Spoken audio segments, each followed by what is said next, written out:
The scent of roasted turkey and pumpkin pie filled my parents' house, a familiar Thanksgiving aroma that usually brought me comfort. This year, it felt heavy. I, Linda Carter, had arrived with a quiet hope. After years of grinding as a public policy researcher, my work on rural healthcare was finally gaining traction. My aunt, Clara, a kind woman with gentle eyes, smiled at me from across the crowded dinner table. "So, Linda, how is your work going? You always seem so passionate about it." My heart lifted. This was my chance to share my small victory. But before I could form a sentence, my father's voice cut through the warm air like a knife. "Don't talk about your job again, Linda. You're just embarrassing yourself." The clatter of cutlery stopped. All conversation died. My cheeks burned as if I'd been slapped. The silence was suffocating. 20 pairs of eyes were fixed on me. My father wasn't finished. He shook his head, addressing the table as if I were a misbehaving child. "It's a hobby, paid for by grants nobody cares about. Chasing papers while the rest of us live in the real world." The humiliation was a physical pain in my chest. I saw my mother look down at her plate, saying nothing. My older brother, Mark, shifted uncomfortably. I couldn't breathe. Mumbling an excuse, I pushed my chair back and fled to the downstairs bathroom, locking the door behind me. I leaned against the sink, hot tears finally escaping. As I struggled to calm my shaking breaths, my phone buzzed in my pocket. An unknown number flashed on the screen. Wiping my eyes, I answered the call, my voice unsteady. "Hello?" A crisp, professional voice responded. "Is this Linda Carter?" "This is Ben Owens, a producer with National Spotlight." My breath hitched. That was one of the biggest evening news programs in the country. "We've been reading your research on rural hospital closures. We're doing a live segment on the policy implications tonight and need an expert. Are you available?" My mind raced. "Tonight? What time?" I asked, my voice barely a whisper. "We'd need you at our local affiliate studio by 7:30 p.m. The segment airs live at 8 p.m. I glanced at my watch. It was 6:45. Dessert was just being served. I was being offered my career's biggest break at the exact moment my family had dismissed it. A war erupted inside me. Stay for apple pie and endure more condescending remarks, or seize this opportunity and face the inevitable accusations of causing drama. I thought of my father's words, my mother's silent compliance. I thought of years of being told my ambitions were a nuisance. My mother found me in the hallway. "Linda, just let it go. Come help me with the dishes, dear. Don't make a scene." That was her solution for everything. Don't make a scene. Be small. Be quiet. But for the first time, I chose differently. I found my sister, Amelia, in the kitchen. "I have to go." "I'll be back soon," I whispered. She looked confused but nodded. I grabbed my coat and slipped out the front door. As my car pulled away, I saw my father standing at the living room window, his arms crossed. He didn't try to stop me. He just watched, his expression a mix of disgust and satisfaction. I could almost hear his voice in my head, "There she goes again, running from real life." The words stung, but my resolve was hardening. The local news station was a blur of activity. Ben, the producer, greeted me warmly. "Your paper is causing quite a stir in political circles," he said, leading me to a makeup chair. I was stunned. I had no idea it had reached that level. As a technician clipped a microphone to my blazer, Ben added, "Just be yourself. Your passion is what they need to hear." The stage was set for a moment I never dreamed would come. The bright lights of the studio were blinding, but the anchor, a renowned journalist named Susan Gray, had a calming presence. "We'll live in 3, 2, the red light on the camera glowed. Susan introduced me as one of the leading voices on rural healthcare policy. Then she asked me a question. And I spoke. I spoke from the heart about the families I'd met, the towns I'd visited, the real human cost of policy failures. The nerves vanished, replaced by a fierce conviction. I was articulate, passionate, and clear. Susan smiled warmly. A truly vital analysis, Linda. Thank you for your invaluable work. The red light went off. It was over. I had done it. As I unclipped my microphone, I looked at my phone. The screen was flooded with 17 missed messages from our family group chat. I walked back into my parents' house, my heart pounding. The scene in the living room was frozen. Everyone was there, but no one was talking. All eyes were glued to the large flat-screen television, where my face was just fading from the screen. The silence was louder than any noise. Then, my father erupted from his armchair, his face a thunderous red. How could you, he boomed, pointing a shaking finger at the TV. You embarrassed this family on national television. Parading your opinions like they matter. The injustice of his words stole my breath. I had just participated in a national discussion, and he saw it as a personal attack. Before I could respond, my cousin, Jake, grabbed my elbow and pulled me into the kitchen. You need to see this, Jake whispered, his face grim. He held out his phone, showing me a video. It was taken earlier that afternoon, before I had even arrived. My father was holding a beer, holding court for a group of uncles and aunts. Linda's still wasting her life chasing pretend careers, he said with a dismissive wave. She lives in a fantasy world. The people around him laughed, a couple of them nodding in agreement. My stomach dropped like a stone. This wasn't a one-time, heat-of-the-moment comment. This was a deep-seated, ongoing contempt that he shared freely with everyone. The humiliation I felt at the dinner table was nothing compared to this cold, hard betrayal. I needed air. I walked out to my car and sat in the driver's seat, taking deep, shuddering breaths. I wouldn't let him break me. Not this time. My anger was a cold, solid thing now. I called Ben Owens back. Thank you for the opportunity, I said, my voice steady. It was an honor. Ben sounded excited. The feedback is incredible, Linda. Expect calls tomorrow. Several policymakers were watching. You made a real impact. We hung up, and a new sense of calm settled over me. As I sat there, my phone chimed with an email notification. The subject line made my breath catch, urgent, invitation from the governor's office. My hands trembled as I opened the email. It was from the governor's chief of staff. They had seen the interview and were impressed. They formally invited me to join the State Advisory Board on Rural Health, a paid, high-visibility position. This was real. This was validation on a scale I had never imagined. My years of work were finally being recognized by people who mattered. Before the wave of emotion could fully crash over me, another email notification popped up. This one was from my direct supervisor at the Research Institute, Mr. Miller. The subject line was stark, emergency meeting tomorrow 9 a.m. A cold dread trickled down my spine. What now? I walked into Mr. Miller's office the next morning, bracing for a reprimand. To my shock, he was beaming. Linda. What a coup. The board is thrilled with the exposure. He praised my poise and clarity. Then his smile tightened slightly. Although, I did get a strange call from your father yesterday evening. My blood ran cold. My father? Mr. Miller nodded, looking uncomfortable. He was concerned. Said you were showboating and that the pressure might be too much for you. He's called a few times over the years, actually. Always so, protective. The room seemed to tilt.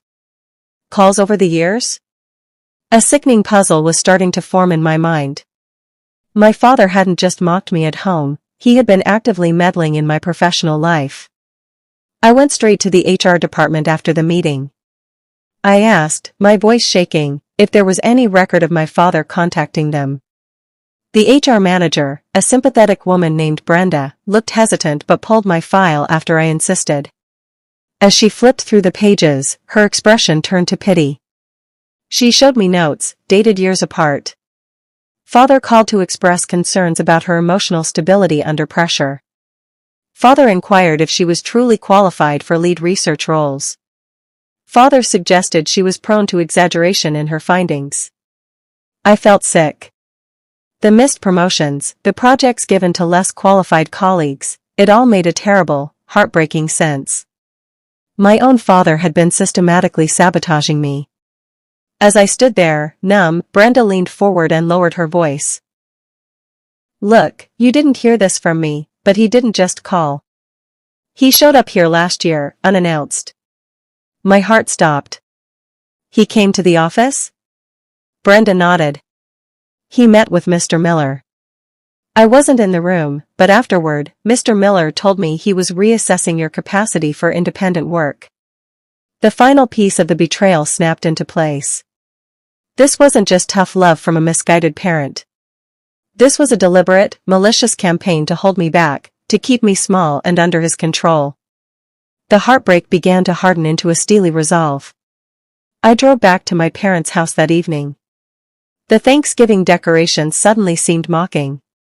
I found my father reading in his study. We need to talk. Privately, I said, my voice calm but firm. He scoffed. If you have something to say, you can say it to the whole family. I'm tired of your secrets. He called everyone into the living room, my mother, my siblings, my aunt and uncles. Perfect. He wanted an audience, and so did I. As my family settled onto couches and chairs, their faces a mix of curiosity and worry, I stood in the center of the room. I held a simple manila folder in my hands. I opened the folder. The room was silent. For years, I began, my voice clear and steady, I wondered why my career was stalled. Why I was always overlooked. I looked directly at my father. I found out today. I read from the HR notes. October 12, 2019. Father of employee called to question her emotional stability for project leadership. My mother gasped. I read another. March 4, 2021. Father expressed concern over her fabricated research data. Murmurs rippled through the room. My father's face was turning a dangerous shade of purple. And then, I continued, pulling out the final note Brenda had helped me find. There was his visit last year. I read the HR log from his office visit aloud. Father insisted Linda should not be trusted with budget or team decisions due to, and I quote, significant emotional instability and a tendency toward hysterical conclusions. A collective gasp filled the room. My sister, Amelia, burst into tears. Dad, how could you? My brother Mark whispered, horrified. My uncle Henry shook his head and muttered, Frank, that's crossing a line. My father shot up from his chair, his composure shattering. You ungrateful girl. After everything I've done for you, he roared. I was trying to protect you from your own foolish ambitions. But in his rage, he slipped. I didn't want you outshining your own family. There it was. The real motive, laid bare. It was never about protecting me. It was about control. It was about his ego. My success threatened his narrow worldview where he was the ultimate authority. The room was in chaos, but I felt a profound calm. You tried to stop me, I said, my voice quiet but cutting through the noise. But it didn't work. At that exact moment, my phone, which was on the coffee table, began to vibrate loudly. The caller ID was clear for everyone to see, Governor's office. The room fell silent again, all eyes locked on the glowing screen. I picked up the phone and answered it, putting it on speakerphone. I needed them all to hear this. Linda Carter speaking. The chief of staff's voice was crisp and official. Linda, wonderful. Following up on our email, we'd like to formally offer you the position on the advisory board. The first meeting is next Tuesday. We'll email the contract and details. Thank you, I said, my eyes locked on my father's pale, stunned face. I accept. I ended the call. The silence in the room was absolute. My mother was the first to break it, her voice a nervous whisper. Linda, you're not actually considering taking that job, are you? It sounds so public. I looked at my mother, and for the first time I felt no need for her approval. Yes, Mom. I am taking the job. I turned my gaze to my father, who looked utterly defeated. And from now on, I said, my voice firm and leaving no room for argument, there will be no more comments about my career. No more sabotage. No more disrespect. That chapter is over. My father stared at me, his jaw working but no sound coming out. Then, with a guttural sound of fury, he stormed across the room and slammed his way out the front door. The force of it shook the house, and a small framed photo of our family from years ago fell from the wall and shattered on the floor. The family gathering dissolved after that. People left quickly with hushed, awkward goodbyes. I gathered my things, my hands steady. As I walked to my car, I heard footsteps behind me. It was Amelia, her eyes red-rimmed. Linda, I'm so sorry, she cried. I knew he was hard on you, but I had no idea. I should have said something. I should have stood up for you. I hugged my sister. It's okay, I said, and for the first time I meant it. I wasn't angry at her. I was just done. I was starting fresh. When I got home, I saw another email from Mr. Miller. The subject line was different this time. Urgent, board initiative and your leadership.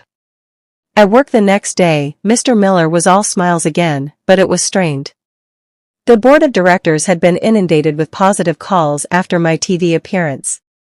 They wanted to create a new, high-profile rural policy initiative and wanted me to lead it. It came with a significant raise, a larger team, and a seat at the executive table. It was everything I had ever worked for, finally being handed to me. I accepted gracefully. As I was leaving his office, my personal phone buzzed. It was a voicemail. I played it back. It was my father. His voice was gruff, unfamiliar. Linda. It's your dad. Maybe I overreacted. Call me back. We should talk. I agreed to meet him, but on my terms. I chose a neutral, public cafe downtown. He was already there when I arrived, looking older than I remembered. His apology was halting and clumsy. I only ever wanted what was best for you, he said, not meeting my eyes. I see now you have your own path. It wasn't a real apology, it was a justification. He was still the victim of my success. I listened calmly and then laid out my boundary again, clearly and without emotion. When I finished, he shifted in his seat. Then he cleared his throat. Since you're connected now, I was wondering if you could help me with something. He explained that a major client at his own company had dropped his contract. The client's wife had been at Thanksgiving, and the story of his behavior and my subsequent interview had spread through their social circle, damaging his reputation. I need you to put in a good word for me with the governor's economic team, he said, as if it were the most natural request in the world. You have influence now. You can help your family. I sat back in my chair, truly speechless at his audacity. After everything he had done to undermine me, he now expected me to use my hard-won credibility to clean up his mess. The choice was crystal clear. No, Dad, I said, my voice even and firm. I won't do that. He looked stunned, as if I'd spoken in a foreign language. This isn't about punishment. It's about trust, and you have broken it completely. If you want to repair our relationship, it starts with you earning back that trust, not with me giving you favors. His face hardened. So that's it, he spat, his mask of contrition falling away. You're choosing your job over your own family? I looked at him, this man who had tried so hard to make me small, and I felt a final piece of my old life fall away. I'm choosing the life I built, I replied. The one you tried to destroy. I stood up, left money for my coffee, and walked out of the cafe. I didn't look back. A weight I had carried for decades lifted from my shoulders. That night, I was watching the news when they re-aired a clip of my interview. This time I watched it not with anxiety, but with a quiet, solid pride. Meanwhile, I learned later, my father was sitting in his dark living room, watching the same clip on his television. He saw me, calm and authoritative, and he finally understood. He had not been able to control me, diminish me, or stop me. I hadn't destroyed him with revenge. I had simply risen, and in doing so, I had left him standing alone in the long shadow of his own actions. I was finally, completely, free.